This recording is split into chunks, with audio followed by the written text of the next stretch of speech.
ሰላም ጤና ይስጥልን ውድ እናስብ ቤተሰቦቻችን እንደምን ከርማችኋል? ይህ ኑ እናስብ የተሰኘው የዩቲዩብ ቻናላችን ነው። በዚህ ፕሮግራም እናንተን ያዝናናል፣ ያስተምራል፣ ይገነባል እንዲሁም የተለያየ ጥበባዊና መጻፋዊ መረጃዎችን ያስጨብጣል ብለን የምናስባቸውን ርዕሰ ጉዳዮች ወደ እናንተ የምናደርስበት ልዩ ፕሮግራም ነው። ስለሆነም እንደተለመደው አብራችሁ እንድትቆዩ በድጋሜ እጋብዛለሁ። ለዛሬ ወደ እናንተ ለማድረስ ያሰናዳነው ሕያውነት ከተሰኘው የኦሾ መጽሐፍ ውስጥ ለማሰላሰል ይረዳሉ ብለን ያሰብናቸውን ጥቂት ነጥቦች ይሆናል። በድጋሜ አብራችሁን ቆዩ። እግዚአብሔር ሰው ሳይሆን ስሜት ነው። ስለዚህ ውስጣዊ ስሜታችሁን አድምጡ ይለናል ርዕሱ። እስኪ ወረድ ብለን ደግሞ በሱ ዙሪያ ያሉትን አንዳንድ ነጥቦች እንይ። አንድ ልጅ ያለማቋረጥ ራሱን ይፎክት ነበር። አንድ ቀን አባቱ አየውና ልጄ ለምንድን ነው ሁሉ ጊዜ ጭንቅላትን የምታከው ሲል ይጠይቀዋል። ልጅም የማከው እንደሚያሳክከኝ የማውቀው እኔ ብቻ ስለሆንኩ ይመስለኛል ብሎ መለሰ። እንግዲህ ውስጣዊ ስሜት ይሄ ነው። እናንተ ብቻ ናችሁ የምታውቁት። ሌላ ማንም ሰው ሊያውቀው አይችልም።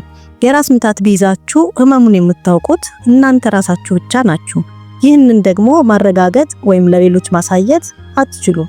ደስ ሲላችሁም ደስታችሁን የምታውቁት እናንተ ራሳችሁ ብቻ ናችሁ። በማስረጃ በማስደገፍ ይህንን ስሜታችሁን ለሌሎች ማረጋገጥ አትችሉም። ደስ ሲላችሁም ደስታችሁን የምታውቁት እናንተ ራሳችሁ ብቻ ናችሁ። በማስረጃ በማስደገፍ ይህንን ስሜታችሁን ለሌሎች ማረጋገጥ አትችሉም። አጠገባችሁ ያለ እያንዳንዱ ሰው እንዲፈትሸው፣ እንዲሰነጣጥቀው፣ እንዲያብጠለጥለው ስሜታችሁን ጠረጴዛ ላይ አድርጋችሁ ልታሳዩት አትችሉም። በእርግጥ ውስጣዊ ስሜት በጣም ውስጣዊ በመሆኑ የስሜቱን መኖር እንኳን ቢሆን በማስረጃ አስደግፋችሁ ልታረጋግጡ አትችሉም። ለዚህ ነው ሳይንስ ይህንን የማይቀበለው። ይሁንና ማስተባበያ ሰባዊ አይደለም። ሌላው ቀርቶ ሳይንቲስቶቹም እንኳን ቢሆኑ ፍቅርን ያውቁታል። ውስጣዊ ስሜትም አላቸው። አንድ የሆነ ነገር አለ፣ ነገር ግን በአይን የሚታይ በእጅ የሚዳሰስ አይደለም። ደግሞ ለሌሎች ለማሳየት አይቻልም። እንደዚያም ሆኖ ግን አለ። ውስጣዊ ስሜት ራሱ የሆነ ተቀባይነት አለው። ሆኖም በሳይንሳዊ ስልጠና የተነሳ ሰዎች በውስጣዊ ስሜታቸው ላይ ያላቸውን አመኔታ አጥተዋል። የሚተማመኑትም በሌሎች ነገሮች ላይ ነው። አንድ ሰው በጣም ደስ ያለህ ትመስላለህ ቢላችሁ የበለጠ ታምኑታላችሁ። የደስታ ስሜት ሲሰማችሁ ይጀምራል። 20 ሰዎች እናንተን ለማስከፋት ቢያስቡ ሊያስከፏችሁ ይችላሉ። በቃ ቀኑ ሙሉ በጣም የተከፋሽ ትመስያለሽ ብለው ደጋግመው ይነግሯችኋል። በጣም ያዘንሽ ትመስያለሽ፣ ምንድነው ነገሩ? ዘመድ ሞቶብሻል እንዴ? ወይስ የሆነ ችግር አጋጥሞሻል ብለው በተደጋጋሚ ሲጠይቋችሁ መጠራጠር ትጀምራላችሁ። ብዙ ሰዎች መከፋታችሁን እየነገሯችሁ ነው እና ተከፍታችሁ መሆን አለበት። በሰዎች አመለካከት ላይ ጥገኛ ናችሁ። የሰዎች አመለካከት ጥገኛ ሆናችሁ በመቆየታችሁ የውስጣዊ ስሜት ደብዛ ጠፍቷችኋል። ይህ ውስጣዊ ስሜታችሁን መልሳችሁ ማግኘት ይገባችኋል። ምክንያቱም ውብ ነገሮች ሁሉ፣ መልካም ነገሮች በሙሉ እንዲሁም መለኮታዊ ነገሮች ጭምር ሊታወቁ የሚችሉት በውስጣዊ ስሜት ብቻ ነው። በሰዎች አመለካከት ጫና ስር መንበርከካችሁን አቁሙ። ከዚያ ይልቅ ወደ ውስጥ መመልከት ጀምሩ። ውስጣዊ ስሜታችሁ ነገሮችን እንዲነግራችሁ ፍቀዱለት፣ እመኑትም። ካመናችሁት ያድጋል። ካመናችሁት የበለጠ አዳብራችሁ ታጠነክሩታላችሁ። በሰዎች አመለካከት ላይ ጥገኛ ናችሁ። የሰዎች አመለካከት ጥገኛ ሆናችሁ በመቆየታችሁ የውስጣዊ ስሜት ደብዛ ጠፍቶባችኋል። ይህ ውስጣዊ ስሜታችሁን መልሳችሁ ማግኘት ይገባችኋል። ምክንያቱም ውብ ነገሮች ሁሉ፣ መልካም ነገሮች በሙሉ እንዲሁም መለኮታዊ ነገሮች ጭምር ሲታወቁ የሚችሉት በውስጣዊ ስሜት ብቻ ነው። ኢቨን ካናዳ ወደ ራማክራሺና ሄደና እግዚአብሔር የሚባል ነገር የለም፣ ይህንን ደግሞ ማረጋገጥ እችላለሁ፣ እግዚአብሔር የለም አለው። ሰውየው የምዕራባውያኑን የፍልስፍና በሚገባ የሚያውቅ ተገቢ አስተሳሰብ ያለው ተጠራጣሪ ሰው ነበር። ራማክሪሽና ደግሞ ያልተማረ መሐይም ነበር። እናም ራማክሪሽና እሺ እንግዲህ አረጋግጥልኝ አለው። ቪቭ ካናዳ ብዙ አወራለት። ያሉትን ማረጋገጫዎች በሙሉ አቀረበ። ራማክሪሽናም ካዳመጠ በኋላ ግን እኮ ውስጣዊ ስሜቴ የእግዚአብሔር መኖር ይነግረኛል፣ ደግሞም የመጨረሻ ባለስልጣን ይህ ስሜት ነው እያልከው ያለው ነገር በሙሉ ክርክር ነው። ለመሆኑ ያንተ ውስጣዊ ስሜት ምን ይልሃል አለው። ቪቭ ካናላ ይህንን በተመለከተ ምንም ሐሳብ ስላልነበረው ትከሻዎቹን ሰበቀ። ብዙ መጽሐፍትን አንብቧል። ሐሳቡን የሚደግፉም ሆነ የሚያፋርሱ ማረጋገጫዎችንና የመከራከሪያ ነጥቦችን ሰብስቧል። እናም እግዚአብሔር መኖር አለመኖሩን አስመልክቶ በእነዚህ ማረጋገጫዎች መሰረት የውሳኔ ሐሳብ ላይ ለመድረስ ሞክሯል። ነገር ግን ወደ ውስጥ አልተመለከተም። ውስጣዊ ስሜቱን ጠይቆ አያውቅም። ይህ ደግሞ ሲበዛ አላዋቂነት ነው። ራማክርሽና የመከራከሪያ ሐሳቦችህ ቆንጆ ናቸው፣ በጣም ደስ ብሎኛል። ነገር ግን ምን ማድረግ እችላለሁ? አውቃለሁ ውስጣዊ ስሜቴ የእግዚአብሔርን መኖር ይነግረኛል። ውስጣዊ ስሜቴ እንደሚለኝ እደሰታለሁ፣ ታመማለሁ፣ ሆዴንም ያመኛል። ዛሬ ደህና እንዳልሆንኩ ከነገረኝ ያመኛል። ስለዚህ አሁንም የእግዚአብሔር መኖርን እየነገረኝ ነው።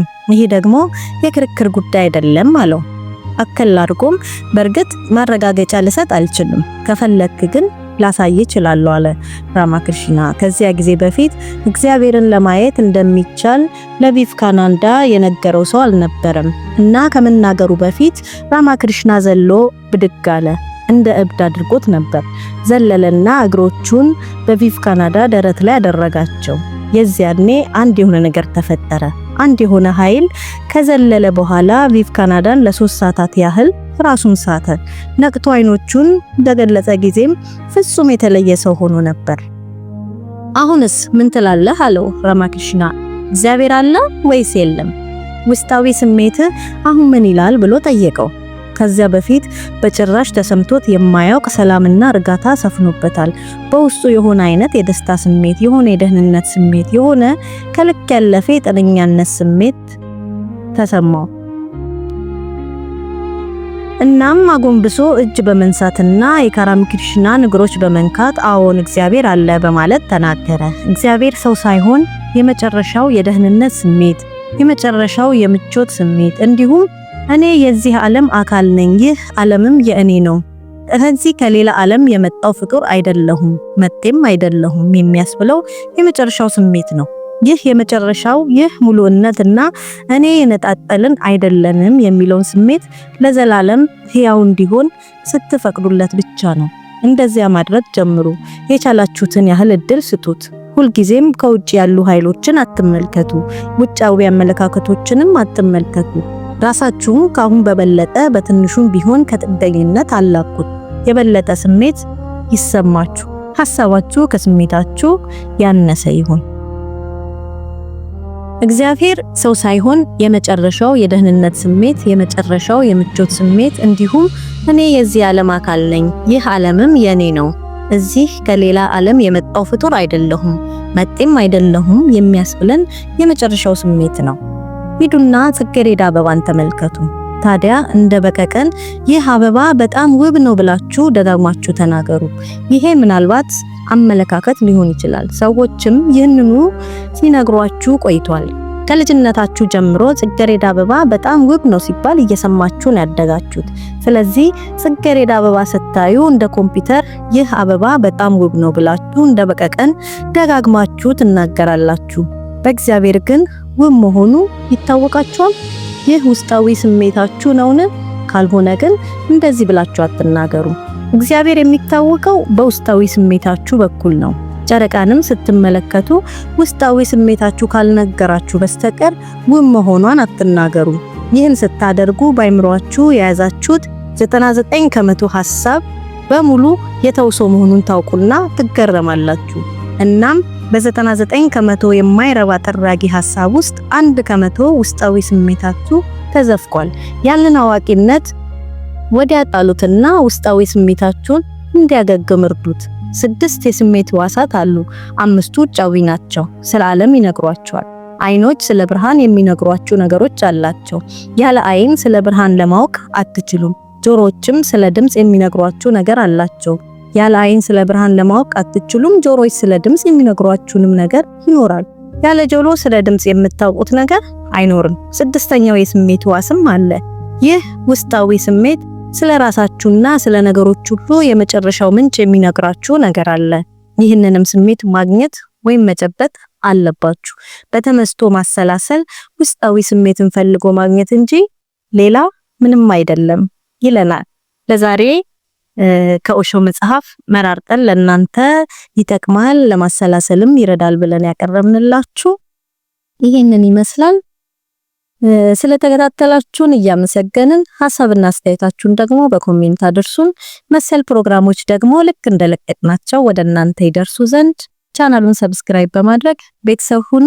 ኑ አብረን እናስብ። መልካም ሳምንት።